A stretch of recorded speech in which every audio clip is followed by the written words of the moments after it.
Right, in a couple of days' time, it is round 1 of the Formula 1 2026 Championship, and we are kicking things off in Australia. So I will be doing my predictions for the Australian Grand Prix. So here is the Melbourne track map. It's looking a little different. So we have, of course, we have the 3 sectors in red, yellow and blue. 14 corners on this track. We have the new straight mode zones. We have 5 of them where the cars can open and close their rear and front wings this year. No more DRS, sadly. I'm still unsure about this. I am really unsure. I don't know if I like it or not. And then between corner 13 and 14, we have overtake detection and overtake activation. That's where we can see them use the energy in the car, deploy that down the main straight, and that's the only place they can use that. And there will be 58 laps of this race, and the fastest lap is Charles Leclerc in 2024 with a 1 minute 19.813. So here is the weather for the weekend. It is looking pretty dry overall. Friday we may have a little bit, but nothing really. Look at all these 0% chances. Saturday is looking a little bit more like we could get a little bit of rain, but if I'm honest, I don't think it's gonna rain. And for Sunday, again, 0% chance. For me, in the race, I had love a little bit of a pour down. Last year we got a bit of rain and it made it so chaotic and fun to watch. So I'm hoping for a little bit of rain, but by the looks of this, it's not looking like it's gonna rain. Let me know in the comments if you live near Melbourne, and you may see something different, but what I see is a very little chance of rain. Right, let's talk about tyres. We have got the C5 soft, the C4 medium, and the C3 hard. The Melbourne track is not usually too harsh on the tyres, so we could probably see a 1-stop. But then we haven't seen the cars in the race yet, so could the tyres degrade more? Which would be good. We don't want to see cars going for 40, 50 laps on one tyre. We want to see them pitting 20 laps, 25 laps, 15 laps, 10 laps. So yeah, I am interested to see how the tyres do fare up in the race. So I will go through that after the race and review it and see how the tyres did fare up. If they dropped off or if they still go on for ages and ages. Of course, we don't want the tyres to pop on the cars. It's all about safety, but we do want to see the tyres drop off a bit and not last as long. And whilst we're talking about tyres, I just want to mention that we're back with an 18-inch, which is way better. The cars look so much better with these smaller tyres. I could not stand looking at the cars with the big wheels on them. It wasn't Formula 1 for me. I like the cars with a smaller tyres. It makes it look more aggressive to me.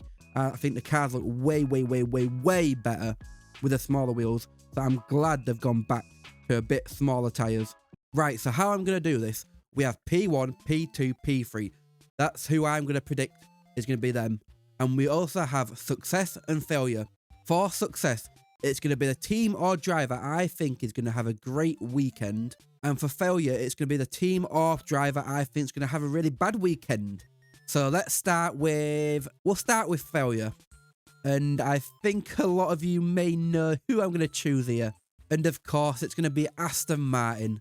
The reports coming out saying they are going to do the formation lap and maybe a couple more laps. We had reports of Lance Stroll saying the car's 4.5 seconds off the top teams. We had reports of Alonso getting out of the car, throwing his gloves in frustration. So it is really not looking good from Aston Martin, if we're going to be honest. So I just don't see another team I can put there, or driver I can put there instead of Aston Martin. So that is my failure of this weekend. Right, so for my success this weekend, I am going to go and give it to Cadillac. You may ask me why are you picking them? They're a new team. They're not going to do good. Well, I think if both of them cars finish this race with no DNFs, I think that is a great weekend for them. So that's why I'm going to give it to Cadillac. And now to my top 3. And I think this one might surprise a lot of you. For P3, I am going to go with Charles Leclerc. A lot of you may think, oh, I think he's going to get P1. Well, he could do, but I'm going to put him P3 because, yeah, the Ferrari is good at starts. We've seen that. The Ferrari looks really good on the race starts. But if we look at like Mercedes, for example, their race pace looks better than the Ferrari. So P3 for Charles. I think he'll have a good weekend, but I don't think he's going to get P2 or P1. And for P2, I'm going to go with George Russell. I think Russell's going to be one of the contenders for the season this year. The Mercedes looks good. The car looks good in race pace. George is looking good. Last season, he was good. So I think this season, George has a really, really good chance of winning the championship. And that Mercedes looks great. And for P1, it's not going to be Piastri. It's not going to be Norris. It's not going to be Hamilton. It's not going to be Kimi Antonelli. It's going to be Max Verstappen. And there's going to be a lot of you thinking, no. He's not going to do it. But look at last year. Look how close he got to beating Norris in a car that was not as fast. We all know that McLaren was super, super fast. But I think Max is going to shock everyone. I think he is going to go there and he is going to be quick. The car may not be the fastest. It's probably fourth fastest, if we're being honest. I think the Mercedes is fastest, then the Ferrari, then the McLaren, and then I think it's the Red Bull. But we all know Max Verstappen can drive a car, and I think he's going to catch everyone by surprise and be P1 in Australia. So that is my predictions for the Australian Grand Prix. Let me know in the comments who you think is going to be the failure, who's going to be success, and who's going to be in your top 3. Right, I'll quickly show you my fantasy teams for this weekend.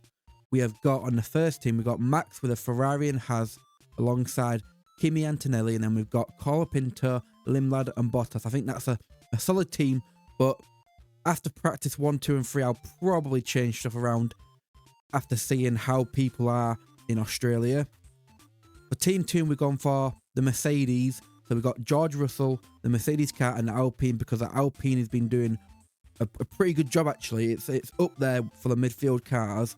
And then we've got the Behrman and Ocon duo, because the Haas is looking like probably the top midfield team at the moment, with Hulkenberg and Bottas. And for the last team, we've gone for the Mercedes and Ferrari duo, with Leclerc as a driver, with Colapinto, Bortoleto, Perez and Bottas. And thanks for watching this video, and I will be back after the Grand Prix with my review of it.